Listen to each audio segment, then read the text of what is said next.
حدثنا أحمد بن يونس وموسى بن إسماعيل قال حدثنا إبراهيم بن سعد قال حدثنا ابن شهاب عن سعيد بن المسيب عن أبي هريرة أن رسول الله صلى الله عليه وسلم سئل: أي العمل أفضل؟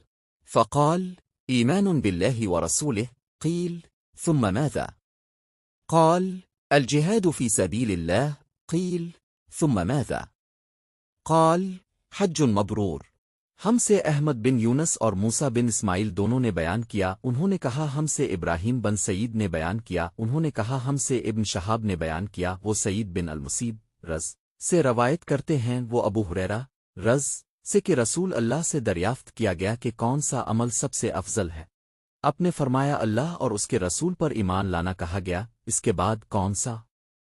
आपने फरमाया कि अल्लाह की राह में जिहाद करना कहा गया, फिर किया है? आपने फरमाया हज मबरूर।